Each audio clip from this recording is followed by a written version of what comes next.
आता पावसाचे पाणी पाईपलाईनद्वारे थेट सीना नदीत जाणार। दरवर्षी पावसाळा सुरू झाला की बोल्हेगाव पाण्यात बुडायचं, नागरिकांची धावपळ सुरू व्हायची, पण आता येथील रहिवाशांना मोठा दिलासा मिळणार आहे। अहिल्यानगरमधील बोल्हेगाव परिसरातील पाणी साचण्याच्या समस्येवर महापालिकेने मोठे पाऊल उचलले आहे। मंडळी, नगरच्या ह्या परिसरात दरवर्षी पावसाचे पाणी साचून गटारी तुंबत होत्या आणि अनेक घरांमध्ये पाणी घुसत होते, त्यामुळे नागरिकांना मोठा त्रास सहन करावा लागत होता। मात्र आता यावर उपाय म्हणून 900 मिलीमीटर व्यासाची मोठी पाईपलाईन टाकण्याचे काम सुरू करण्यात आले आहे। या पाईपलाईनद्वारे पावसाचे पाणी थेट सीना नदीत सोडले जाणार आहे।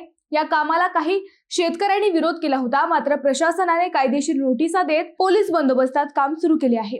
आमदार संग्राम जगताप आणि आयुक्त यशवंत डांगे यांनी ही शेतकऱ्यांची चर्चा केली होती। सध्या सुमारे 40 मीटर पाईपलाईनचे काम पूर्ण झाले आहे। या प्रकल्पामुळे राघवेंद्र स्वामी मंदिर परिसर आणि शाळेजवळील पाणी साचण्याचा प्रश्न मोठ्या प्रमाणात सुटणार असल्याचे सांगितले जात आहे।